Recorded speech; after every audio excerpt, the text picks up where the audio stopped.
살아계신 주님의 이름을 높여드립니다. 제가 기도하는데 하나님, 우리 선한 목자 되신 주님께서 우리 오늘 이 예배에 나오신 여러분들 한 분 한 분 말씀에 넉넉하고도 푸른 초장으로 인도하여 주옵소서. 여러분들에게 그렇게 기도하고, 또 저도 저 자신을 위해 주님, 저는 십자가 뒤에 감추어 주시옵시고 부활하신 주님께서 오늘 대신 말씀하여 주시기를 소망합니다. 저는 오늘 로마서 강의 14번째, 서론가의 침의 15번째인데 오늘 이 본문을 가지고 6절 뒤에 보니까 뭐라고 나오냐면, 우리가 다시는 죄에게 뭐 하지 아니한다고요? 종노릇 하지 않는다. 그래서 오늘 설교 제목을 죄에게 종노릇 죄에게 종노릇, 한 번 더, 죄에게 종노릇. 제가 청년 시절에 제가 말씀을 가지고 구원의 확신을 하고 또 제가 주님 앞에 헌신을 하는데, 로마서 5장, 6장, 7장, 8장 이 4장이 저에게는 결정적이었고, 또 지난번 우리가 은혜가 죄를 압도해야 한다는 로마서 5장까지 이 말씀 가지고 이제 제가 구원의 확신을 하게 되고, 오늘 6장부터 이제 소위 성화의 과정이 나오는데, 로마서의 제2막이 시작이 되는 거예요. 오늘 6장부터. 그래서 6장의 이 말씀 한 절 한 절이 저에게는, 오늘 본문은 막 말씀이 막 튀어나와 가지고 저를 그냥 깨닫게 하고, 막 어떤 섬광처럼 어떤 그런 깨달음을 주시고 또 은혜를 주시고, 또 부족하지만 또 죄를 이길 수 있는 능력도 받도록 하나님이 은혜 주신 줄 믿습니다. 그래서 저에게도 그런 은혜를 주셨다면, 여러분들 오늘 이 말씀 한 절 한 절에 튀어나와 가지고 여러분들에게 꼭 필요한 정말 영혼의 나침반을 오늘 여러분 체험하기를 간절히 바랍니다. 이 말씀이 제게는 얼마나 좋았는지 너무 감사해 가지고, 만입이 내게 있으면 그 입 다 가지고 내 구주 주시는 종을 늘 찬송하는데, 만입이 할 때 그 만 개의 입, 10,000 mouth 이렇게 해가지고 이 만 개의 입이 있다 하더라도 오늘 이 받은 은혜가 너무 크다 이렇게 생각하고, 4절에 보면 내 죄의 권세 깨뜨려 그 결박 푸시고 그 추한 마음을 비로소 곧 성케 하셨는데, 내 죄의 권세를 깨뜨린다. 그래서 예수 믿고 난 다음에 주님을 닮아가야 되고 더 거룩한 삶을 살아야 되는데, 막 거룩한 삶을 사는 게 막 내 노력과 내 헌신과 내 수양과 막 이것도 필요하지만, 진짜 중요한 것이 뭐냐, 이 주님을 닮아가는 제일 키가 뭐냐면 내 죄의 권세를 깨뜨리는 것이구나, 죄에게 종노릇하는 것이 처리되는 것이구나, 그리고 죄에 대해서는 죽은 자로 여기는 것이구나, 이걸 깨닫고 제가 이 찬송을 하면서 너무 감사한, 이 찬송은 내 죄의 권세 깨뜨려 그 결박 푸시고 할 때 찰스 웨슬레라고, 이 찬송을 영국의 그 요한 웨슬레 두 형제인데, 그 두 형제가 이런 찬송을 하고 홀리 클럽을 만들고, 그 다음에 영국이 살아갈 길은 죄의 문제를 해결하는 것이다라고 방향을 잡고 난 다음에, 나라가 제대로 되려면 인간들에게 있는 이 죄의 결박, 죄의 종노릇, 죄의 문제를 해결해야 한다. 그래서 영국은 명예혁명이 일어나고 그런 피를 흘리지 않았어요. 나중에 스폴전 목사님이 나오고, 동시대에 또 허슨 텔러가 나오고, 동시대에 조지 뮬러가 나오고, 이렇게 해서 그 대영 제국은 그야말로 그 당시에 세계 최고의 복음 전하는 나라가 됐고 해가 지지 않는 나라가 된 줄로 믿습니다. 그래서 저는 오늘 이 말씀을 준비하면서, 하나님 아버지, 나라가 복잡하고 어려운 거 많이 있는데 대한민국에 있는 성도들이라도 오늘 여기 있는 말씀처럼 우리는 죄의 종노릇 하면 됩니까? 안 됩니까? 안 됩니다. 또 뭐예요? 아니 되옵나이다.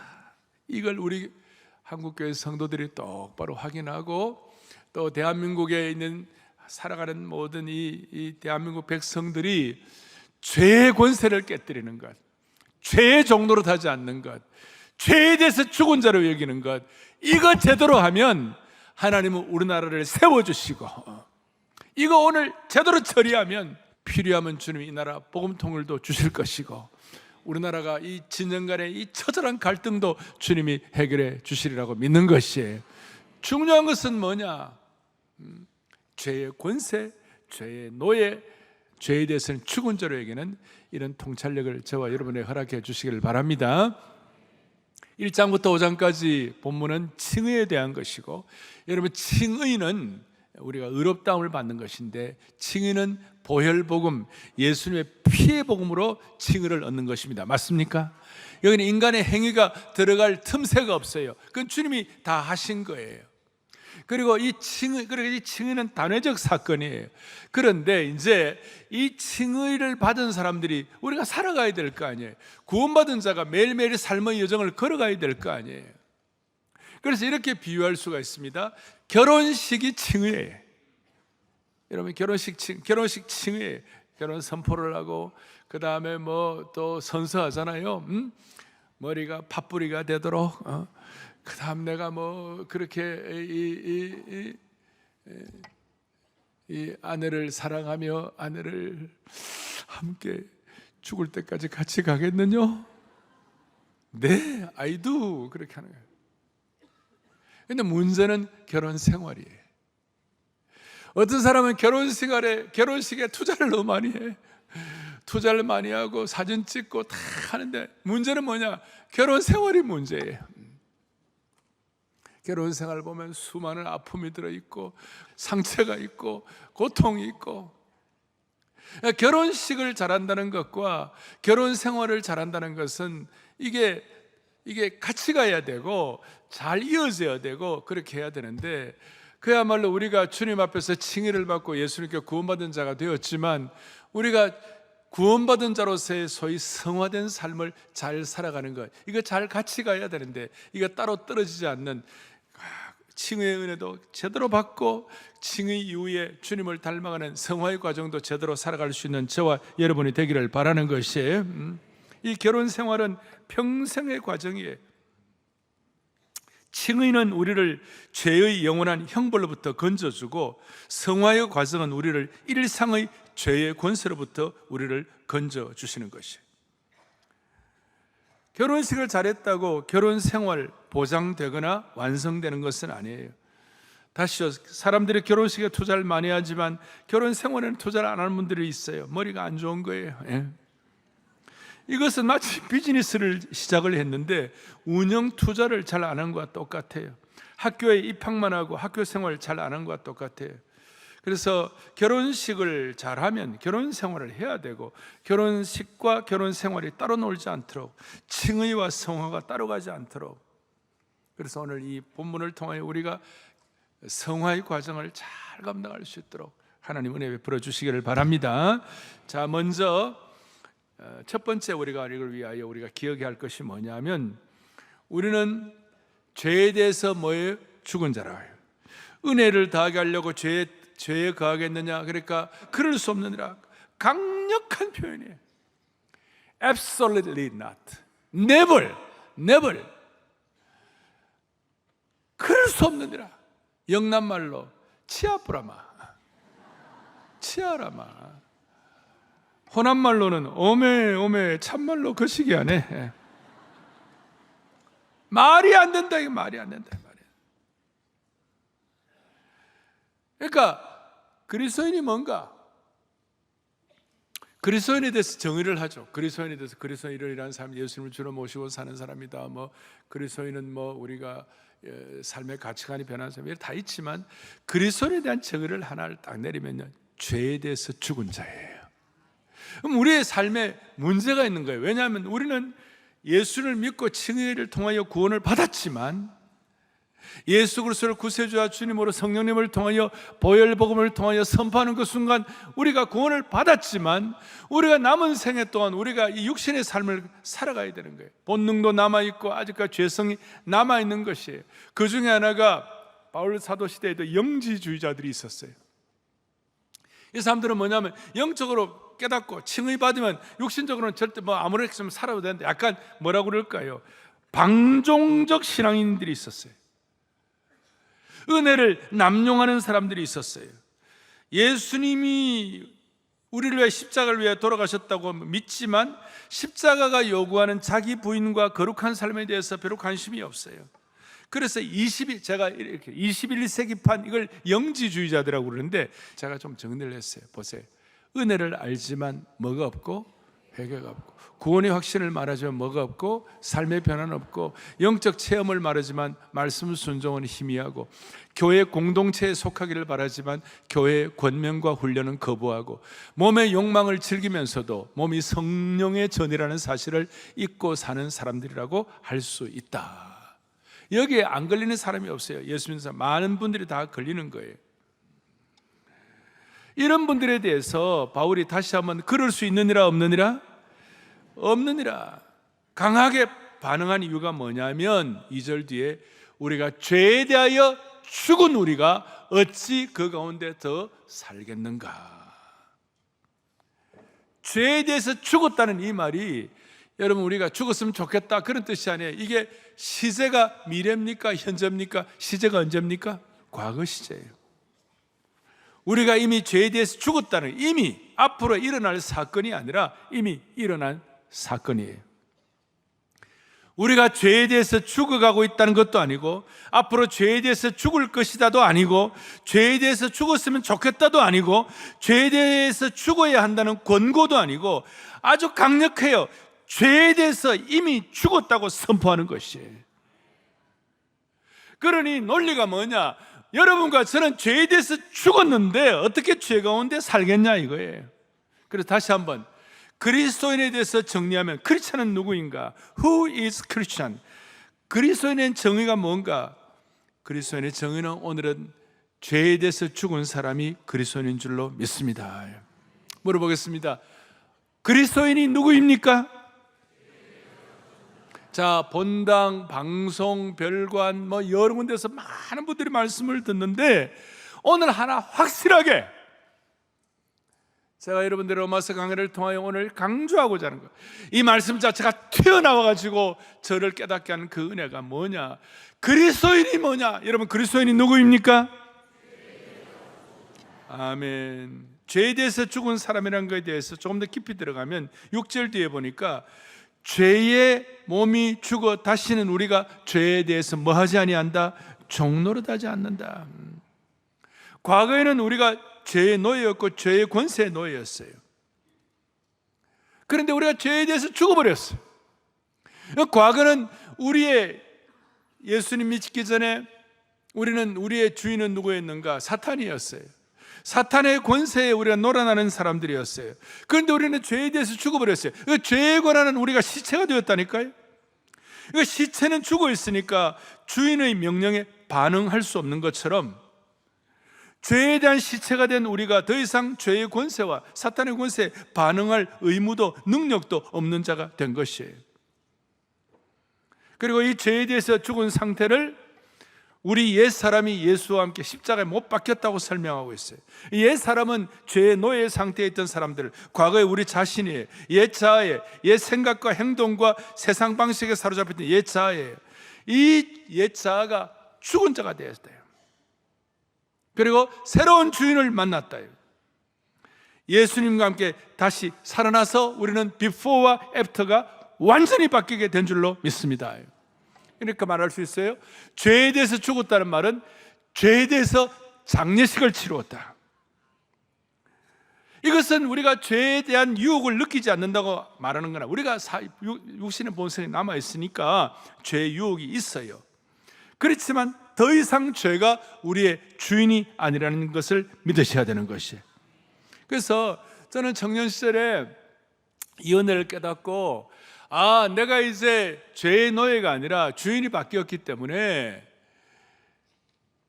유혹이 들 때마다 죄야!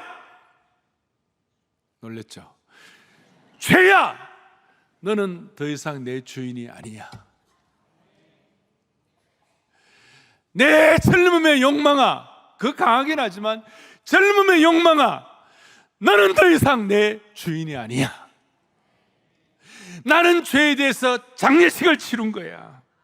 나는 죄에 대해서 죽었기 때문이야. 그런데 많은 그리스도인들이 죄에 대해 죽어야 되는데 양다리를 걸치고 있는 거야. 세상과 양다리를 걸치고 있는 거예요. 그러니까 이 양다리를 걸치고 있는 사람은 마치 어떤 뜻인가 하면요, 장례식을 치르고 관을 덮었어요. 그런데 죄에 대해서 죽어야 되는데 예수 믿고 죄에 대해서 안 죽으면 무슨 일 벌이냐, 장례식 치르고 관을 덮었는데 다시 관 뚜껑을 열고 다시 나오는 거예요. 관 뚜껑을 열고 다시 나오는 거예요.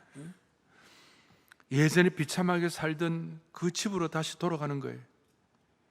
이것은 새 사람 된 성도의, 승의를 받은 성도의 정체성과 맞지 않아요. 죄는 더 이상 저와 여러분의 고향이 아닌 줄 믿습니다. 더 이상 나의 주인이 아니에요.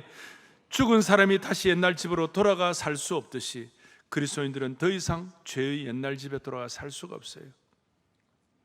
우리가 죄 때문에 넘어질 수가 있어요, 어떨 때. 그렇지만 넘어질 수는 있지만 죄 가운데 눕는다든지 죄와 지속적으로 타협을 한다든지 죄의 집에서 계속 살 수는 없는 거예요.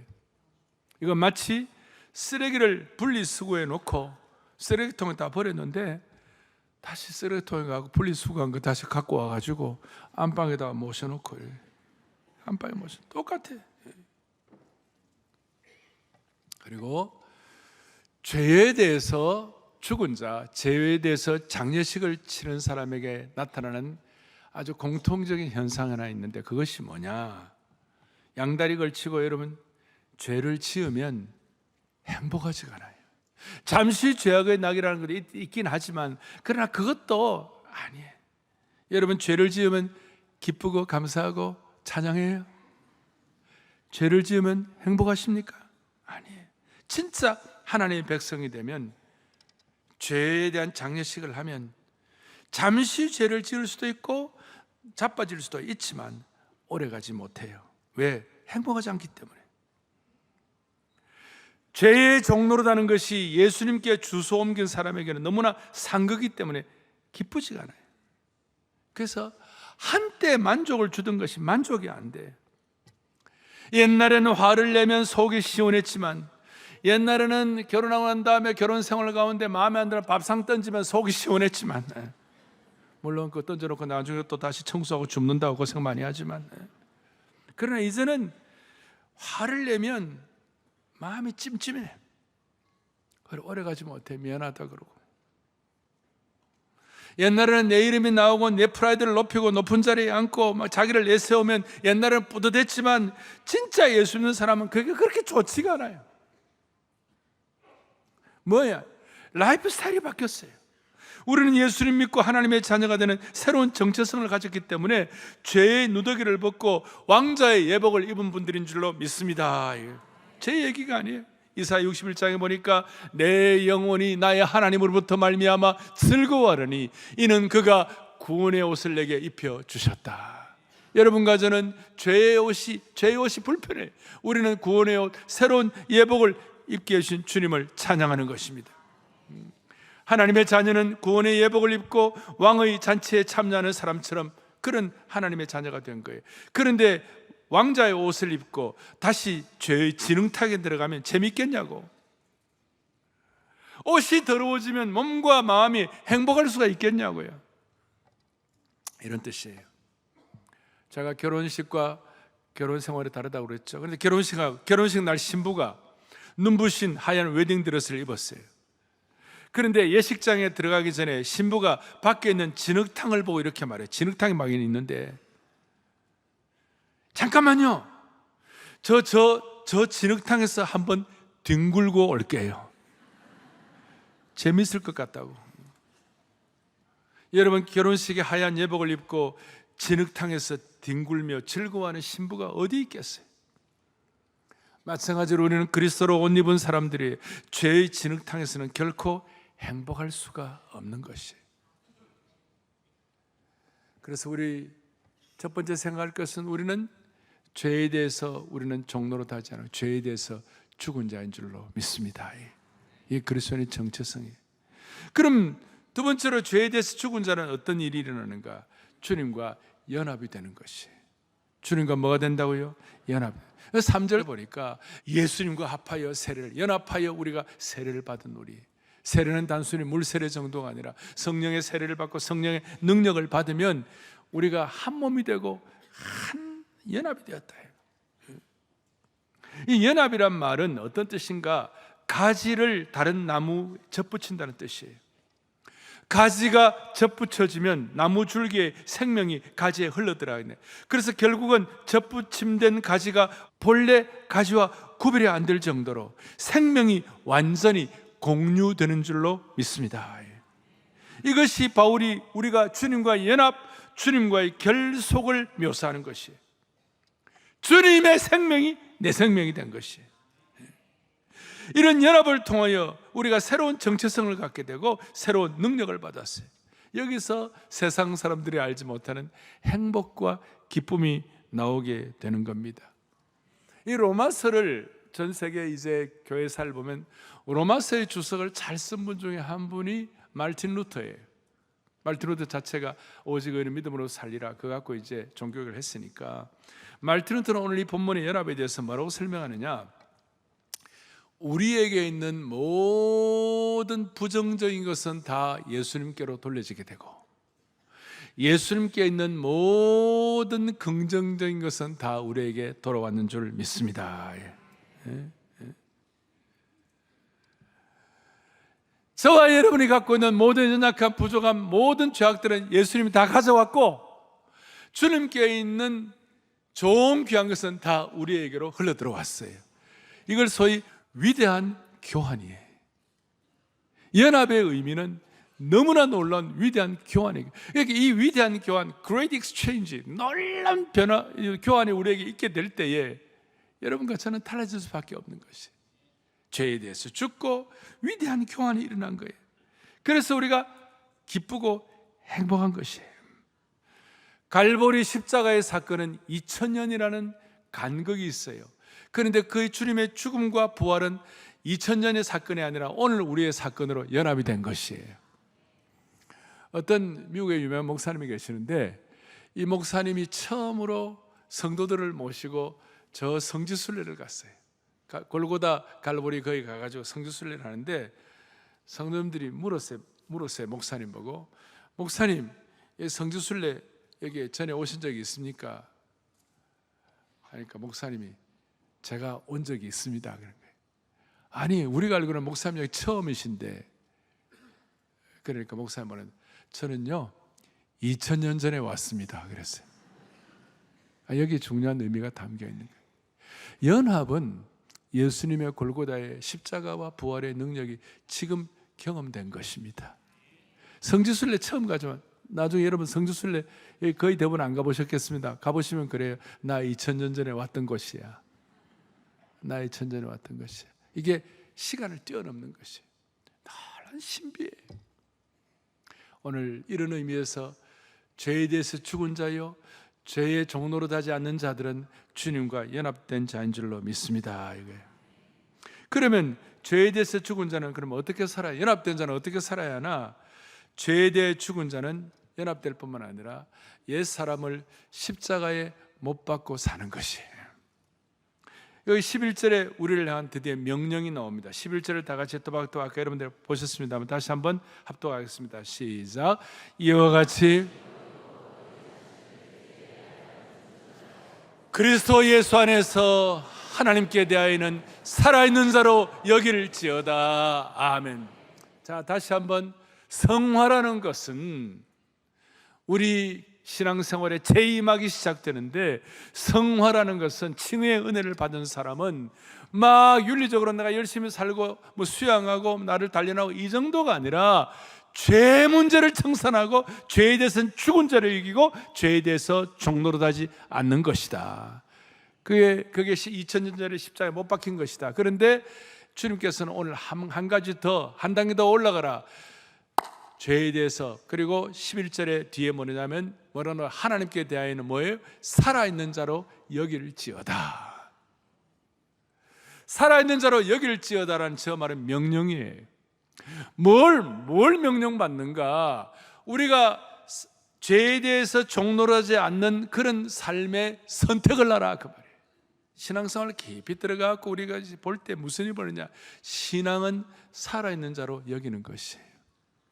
연합된 자가 여러분과 저는 오늘 이 말씀을 듣고 여러분들은 죄에 대해서 죽은 자요 하나님께 대해서는 살아있는 자로 여겨야 되는 것이에요. 그러니까 소극적으로는 우리가 십자가에 못 박혔지만 적극적으로는 이제 살아있는 자로 여기면 양다리 걸치게 하는 신앙인들, 과거의 갈라디아 교인들, 고린도 교인들을 향하여 주님께서 강력하게 말씀하셨는데 뭐로 말씀하시는가? 이렇게 말씀하시는 것이에요. 자, 그리스도 예수의 사람은 그 정과 욕심을 십자가에 못 박았느니라. 다시 한번 크게 합독하겠습니다. 그리스도 예수의 사람들은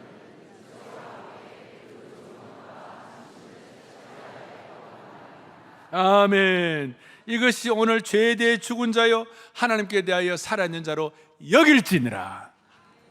이 적극적이고도 명령에 순종하는 것인데 그것이 뭐냐? 바울이 갈라디아 교우들에게는 육체와 함께 그 정과 탐심, 전에는 욕심이라고 했어요. 그 정과 욕심을 십자가에 못 박았느니라. 이게 여길지어다의 하나의 적용이라고 말할 수 있어요.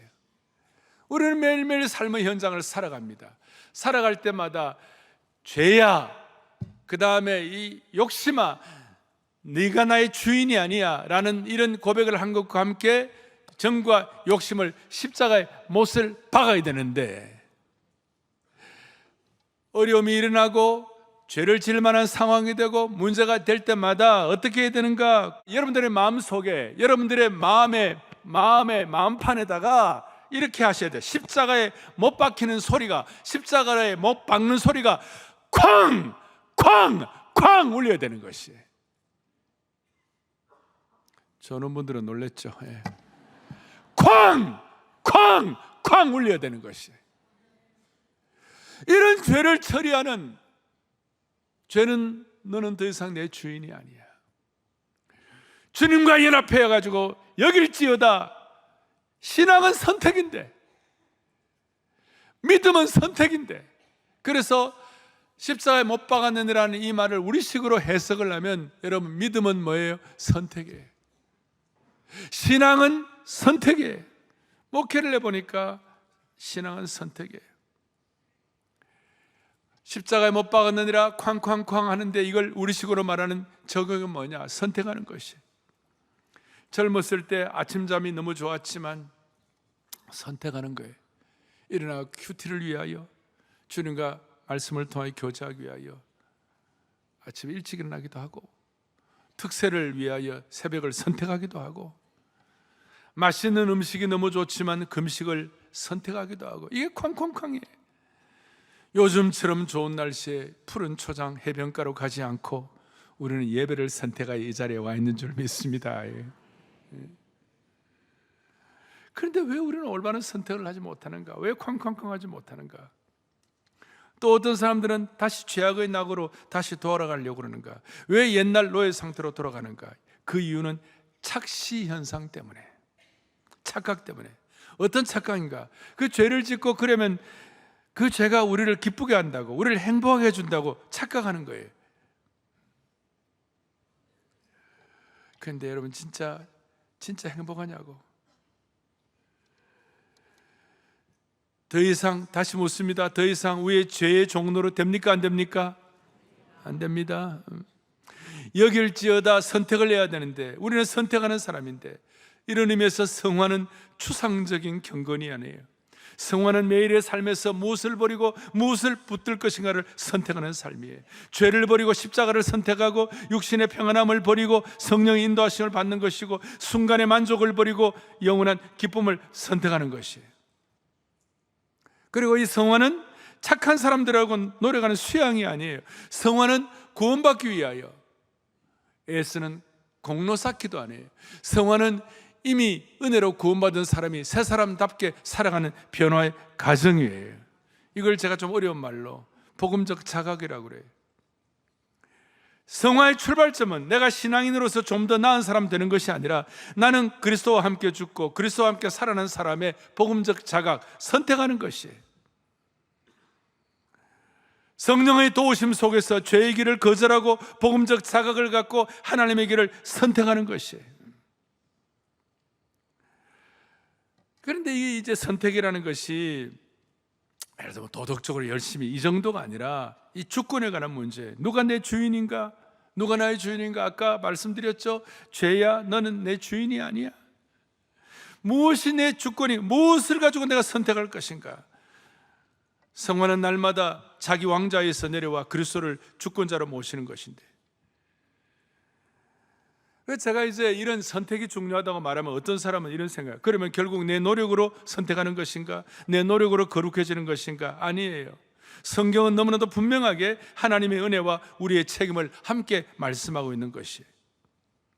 빌보서 2장 12절은 빌보 교우들에게 이렇게 말했어요. 항상 복종하여 두렵고 떨림으로 너희 구원을 이루라. 이 구원은 성화를 말하는 거예요. 두렵고 떨림으로 우리가 선택하고 내가 죄의 종이 아니라는 것 자각하고 이런 거 다 하고 구원을 이루지만, 사실은 성화를 과정을 이루지만 사실은 13절이 중요한 거예요. 무슨 일이 벌어지는가? 13절 다 함께 보겠습니다. 너희 안에서 행하신 이는 하나님이시니 자기의 기쁘신 뜻을 위하여 너희에게 소원을 두고 행하게 하시나니. 할렐루야. 우리가 도덕적으로 무슨 우리가 윤리적으로 애쓰는 그 정도가 아니에요. 결국은 성화는 뭐냐면 우리 속에 주님께서 소원을 두고 계신다는 것을 깨닫는 것이에요.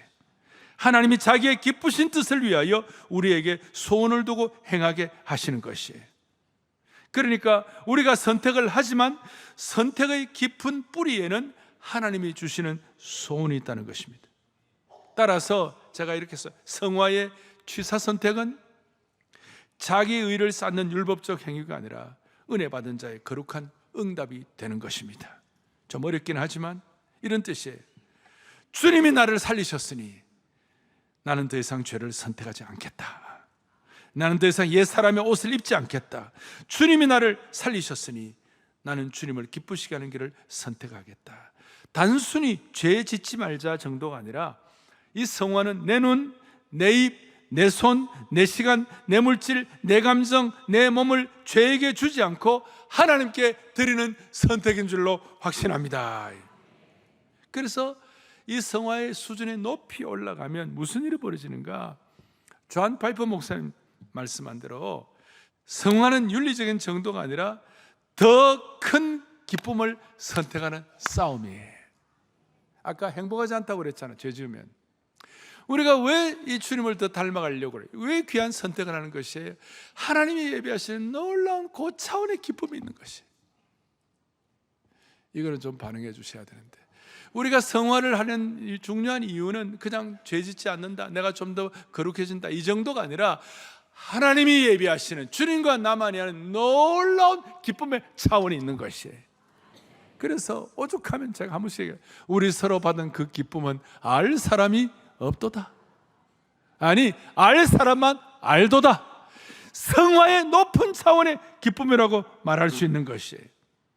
더 큰 기쁨을 선택하는 영적 전투예요. 그래서 여기서 크리스천 헤도니즘이라고 기독교적인 기쁨주의자, 크리스천 기쁨주의자, 그리스도인이 죄짓고 난 후에 이런 의미에서 가능하면 죄짓고 나면 빨리빨리 회개하시고, 그리고 죄 짓기 전에는 죄와의 피나는 투쟁을 하고, 그건 윤리적인 싸움이 아니라 죄가 주는 거짓된 즐거움을 이기는 방법이 되는 것입니다. 죄가 주는 거짓된 즐거움을 이기는 방법은 하나님 안에서 더 큰 기쁨을 맛보면 되는 것입니다. 그래서 여러분, 도박 중독이나 마약 중독이나 게임 중독 어떻게 이겨냅니까? 웬만한 의지로 못 이깁니다. 니코틴이 주는 즐거움을, 담배 피우면 안 된다고 그러니까 전자담배라도, 근데 그건 못 이깁니다. 다 큰 기쁨을, 도박 중독, 마약 중독, 니코틴, 게임 중독에 벗어나는 길은 더 큰 기쁨이 있어야 되는 거예요. 더 큰 기쁨 외에는 다른 방법이 없는 것이, 처음 말씀드린 것처럼 내 죄의 권세에 깨뜨려 그 결박부신 주님을 믿는 것입니다. 우리가 다시 죄로 돌아갈 수 있습니까? 다시 죄의 감옥으로 돌아갈 수 있습니까? 다시 죄의 노예 상태로 돌아갈 수 있겠습니까? 다시 제2의 두 번째 죄인으로 돌아가시겠습니까? 장례식하고 관뚜껑 덮었는데 다시 관뚜껑 열기를 원하시는 겁니까? 정말 풍성한 은혜, 거룩한 디그니티, 높은 수준의 삶을 선택하겠느냐? 아니면 옛날에 살던 밑바닥으로 다시 내려가시겠는가? 진짜 기쁨과 행복을 아는 사람은 다시 옛날에 더럽고 추한 진흙탕으로 상처로 돌아가지 않는 것입니다. 죄의 종로로 하겠는가? 결코 그럴 수 없느니라. 빛에 살던 사람이 어둠으로 돌아가시겠냐고? 결코 그럴 수 없느니라. 오늘 이 자리에는 주님과 나만이 아는 은밀한 죄를 갖고 계시는 분들이 있을 것입니다. 고통을 갖고 계십니다. 그 죄값으로 마음에 큰 짐을 갖고 있는 분도 있을 거예요. 오늘 그 문제를 나는 더 이상 죄의 노예가 되지 않겠다, 죄의 종로로 하지 않겠다, 나는 죄의 장례식을 치른 사람이다, 이렇게 선포하고 그 문제를 처리하는 은혜가 있기를 원합니다. 많은 경우 여러분 자녀들 가운데, 위대한 부모들 가운데 자녀들이 엉터리가 나올 수 있어요. 부모가 정말 잘 성령으로 열심히 살아도 자식이 엉터리가 나올 수 있어요.